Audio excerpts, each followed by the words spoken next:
Find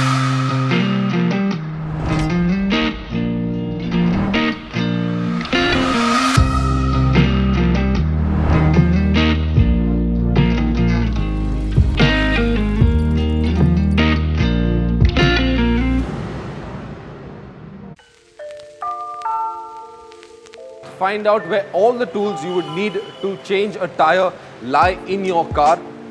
Learn this when you take delivery of your car and never change the position of those tools. Second, and you need to do this every time you fill air in your tires, check the air pressure in your spare tire as well. You do not want to end up having a flat tire and then with a spare tire that has no air as well. That would be absolutely horrid. Before you change your punctured tire, remember to leave the car in gear if it's a manual or shift into park mode if it's an automatic. Also, before you raise the punctured wheel, bear in mind, lock down any one of the wheels just so that the car does not roll off the jack, which is potentially a very dangerous situation. Before you change your tire, there are a couple of rules you must follow just to keep things safe. The first of these, use the warning triangle. This effectively warns motorists coming up behind you that a vehicle up ahead is in distress. Place it at least 2 meters before your car.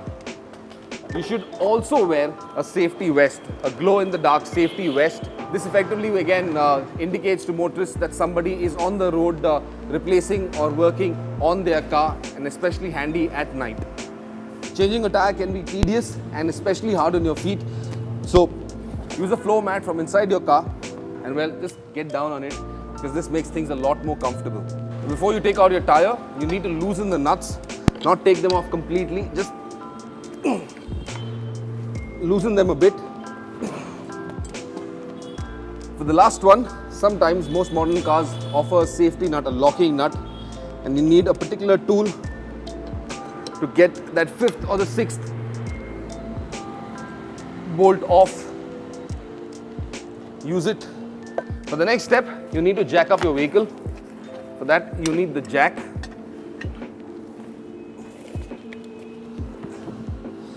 Find the spot that corresponds with your jack mount. Now you can do this the next time you visit your workshop or just before you take delivery of your car. Identify these positions so you know exactly where to jack up your vehicle. Here's another tip just to stay safe when you're changing a tire. Roll the spare under the vehicle, and I've seen this common mistake. Most people place their feet under the car while taking the wheel off the hub, and that is a bad idea. Just in case the jack collapses, your feet will get stuck under the car, and you know the result of that.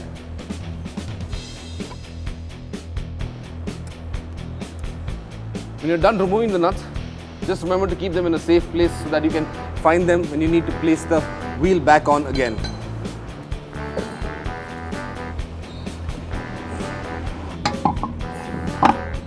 Here's another tip. If you're not able to lift the wheel and the tire onto the hub, you can simply use your wheel spanner.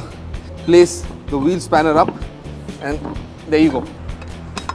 Once you tighten the first bolt, remember there's a technique to tightening the bolts just so that you distribute the load equally amongst all the bolts. After the first bolt is tightened, diagonally go across to the other one and then another, and so on and so forth until all the bolts are tight. You can now begin to lower your jack. But before you do that, take out the punctured tire and continue tightening the bolts.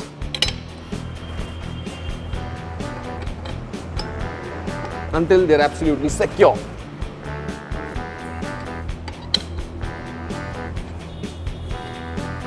And of course, don't forget to take out your safety bolt. There you go. A bit of hard work, but then hard work never killed anybody. Thanks for watching our DIY videos. To know more, watch and follow our Total India Facebook page.